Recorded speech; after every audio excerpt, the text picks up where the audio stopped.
Today on Smoking with Eli, we're going to be talking about this Red Meat Lovers cigar by Dunbarton Tobacco and Trust. It's not gimmicky, it's amazing. I'm going to start in on this, but I thought while it's not too noisy, let's go ahead and start talking about it. Come along, let's get into this one.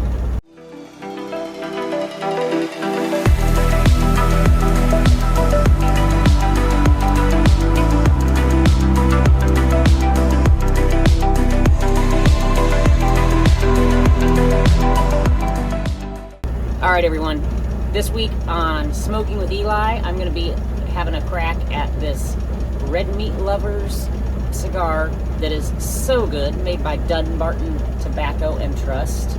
Steve Saka is their master blender, and he came up with this idea while having a very hearty porterhouse steak. He wanted something that would match it and the whiskey that he was drinking. So he was able to come up with this blend, which is incredible. I really thought it would be a gimmick, you guys. I mean, look at it. Red Meat Lovers. I mean, really? Yes, really. This thing is outstanding. This is one of my top cigars. I keep doing my top cigars in these reviews, and this one is absolutely there at the top. I have at least, I don't know, 8 to 10 in my top 3 now. Make it make sense. This thing is outstanding. This one is the Porterhouse, which is a 6x60. It has a nice little pigtail on the end. You can just pinch that off if you don't have a cutter, or you can go ahead and cut it. Very nice, mildly box-pressed cigar there. And look at that beautiful wrapper. This wrapper is a Connecticut broadleaf, and it is just stunning, you guys. It's mildly toothy, just nice and waxy, oily, just gorgeous. It's beautiful. Everybody that tries this cigar, I tell them it's not gimmicky, because that's their first impression. After they have it, they're sold. They love it. Now, this cigar was made, again, by Steve Saka while having a porterhouse. He thought of this blend while eating the Red Meat Lovers special, as I call it. There is actually a club called the Red Meat Lovers Club, and they wanted this cigar to use at their charity dinners, and they got their wish. Originally, it was only sold at one store, but it has quickly become a top seller in any store it goes in. Again, this is the Porterhouse. It's a 6x60. They also have a ribeye, which is 6x52. They have a beef stick, which is considered to be a little stronger, a little spicier, because of its smaller size. It is a 6x48. So if you wonder why is the smaller one the spicier, the stronger one, usually people that make cigars, that roll cigars, they prefer the smaller size, smaller ring gauge cigars, because they say that there is more flavor packed in. I don't know, I guess so. I don't really notice that myself, but if you like stronger and spicier, you might want to give the beef stick a try. There's also in their lineup a filet mignon, which is a slightly shorter at 5x54 ring gauge, 5" by 54 ring gauge. I'm just going to say all of them are amazing. The only one that I go to is the Porterhouse. I absolutely love this size. It's just, this cigar will smoke hour, 45 minutes. You might even get 2 hours out of it if you're a slow smoker. I tend to suck hard, so take that for what it's worth. So the wrapper on these is a Connecticut broadleaf. They do consider this cigar a Maduro Liga, but the wrapper is Connecticut broadleaf. The binder is San Andreas Negro, and the filler is all Nicaragua. It is considered a medium to full-bodied cigar. I would say it's a hearty medium. It does have some black pepper notes, but to me those are really mild, because I'm not a black pepper fan generally, but it's just like having a little black pepper on your steak. Nailed it. They tend to say that this has an oakiness about it, a little bit of a cinnamon and cream. I'm going to say that comes through on the roof rub. We're going to try that here in a little while. They also say it has some chocolate and, again, a little black pepper. But there's other heartier flavors, earthy, not dirt flavored, but I don't even know the right word to put behind it. So as I smoke this for you guys, I'm going to see if I can pick up some different flavor notes. Usually the flavor that comes to mind is delicious, because this thing's amazing. You just want to go at it with a knife and fork because it is so good. It really is. So I just ate a pretty big meal. At least it's big for me, and not one I normally do. So I'm going to go ahead and get into this. I'm still on my way to pick up a load of bricks, but I'm going to go ahead and crack it open because I'm ready. I can't wait any longer. So I've already put my little V-cut in there. The dry draw, honestly, uninspiring. Kind of weird to say that because I know this cigar is good. But on the dry draw, it's just basic, natural tobacco flavor. Little earthy, mild, not intimidating or threatening. Just kind of a friendly, easygoing dry draw. When I'm lighting my cigars, I tend, I don't know if you can see it, to go back and forth and then up and down. And then I finish off with a round and round. If you have a certain way of lighting yours and toasting the foot, let me know.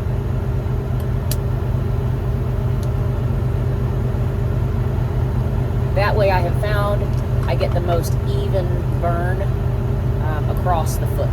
And I gotta show you something else here. I love seeing this. This is a driver who on his downtime is getting in some lifting. I love it. More drivers need to do that. They really do. That's such a good thing. Sometimes you'll see a driver walking the truck stop parking lot. Every now and then you'll see one doing some stretches before getting in the truck, or maybe after they've been driving for a while. And it's so good because the fitness side of this industry is lacking severely. If you're not a truck driver, I'm sure you have an image in your mind of what a truck driver can look like. It's not pretty. I've seen more ass crack out here than in any bathroom I've ever been in. So I wish more drivers did what he did. I'm lucky enough to get in the gym at home, but there have been times where I was doing pull-ups underneath the trailer, just something to get my body thinking a little bit. So kudos to him for that.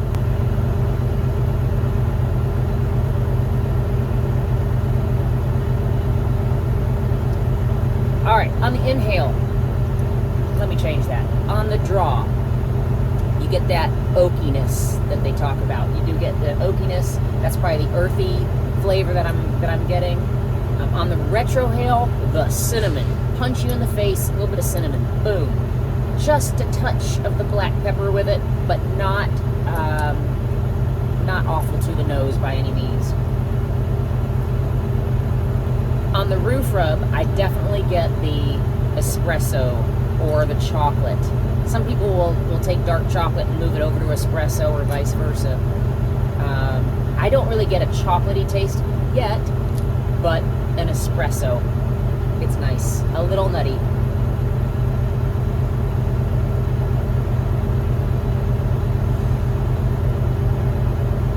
I'm going to get on down the road, and as I get to the halfway point, I'll check back in with you guys, and we might go over some slang cigar terms.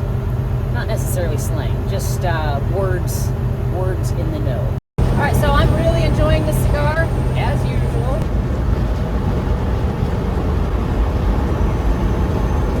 Still on the draw, it is oaky and mild. It's pleasant. As I say, it's friendly. Not a lot of spice going on. On the retrohale is where you pick up a little bit of the spice, a little of that black pepper. Again, a little bit of the cinnamon. It's staying pretty consistent with how it started. And on the roof rub, flavor bomb for sure. You just get cinnamon, you get salt, you get a little black pepper. It's like having a good steak. You have so many good flavors that are going through your palate. It's really just delightful. So you notice that I used the word flavor bomb. Let's talk about some slang words real quick. Flavor bomb being one of them. It's pretty straightforward. A flavor bomb is a cigar that's got a lot of flavor. And this one sure does. Another word or abbreviation that you might see is BOTL or SOTL. That stands for brother of the leaf or sister of the leaf. So when you meet a fellow cigar smoker, they are either a brother or sister of the leaf. One other abbreviation is ISOM, Island South of Miami, referring to Cuba. Nubbing, anybody guess what that is? Again, pretty straightforward word. It's when you smoke the cigar all the way down to the nub, to your fingertips. It's so good you just don't want to let it go. Pretty basic. But we have one. It's dog rocket. You don't hear this a lot because there's very few bad cigars, but that's precisely what a dog rocket is. A dog rocket is just a cigar that tastes so bad you don't want to smoke it anymore. I've only had one cigar that I would call an absolute dog rocket. I probably called it something else at the time, but the proper slang word would be dog rocket.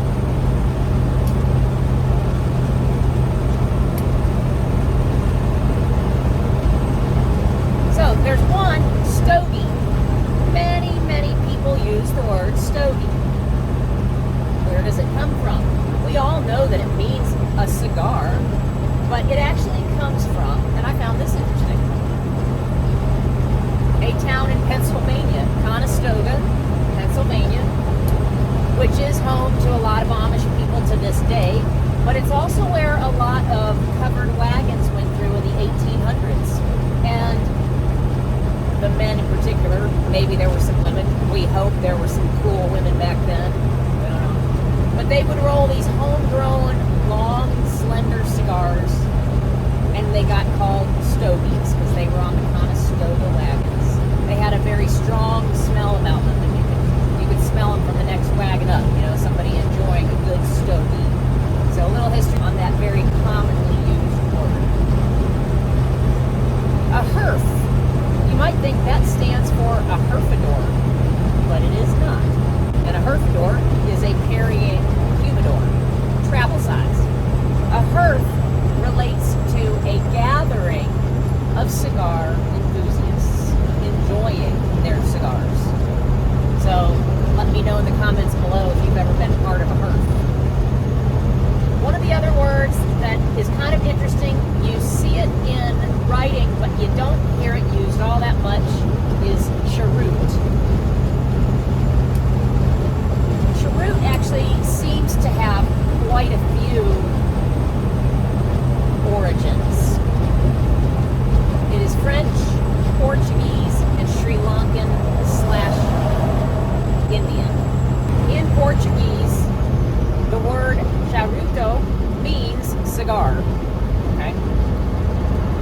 In French, also cheroot, might be cheroute. And in Sri Lanka or India, they call it, if I'm pronouncing it correctly, because I do not speak Indian, or whatever that language is, I'm sorry. I'm so sorry for murdering that. Caruto. Basically, a cheroot is overall considered to be a cigar that is cut at both ends, not tapered. So, there's a couple interesting words. Maybe you've heard some of them, maybe not.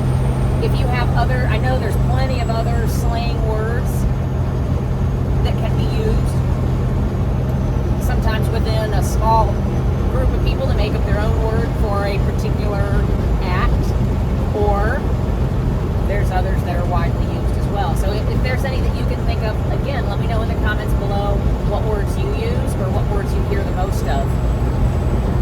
I always find that the history and the culture of cigars is partially what makes them so interesting and enjoyable.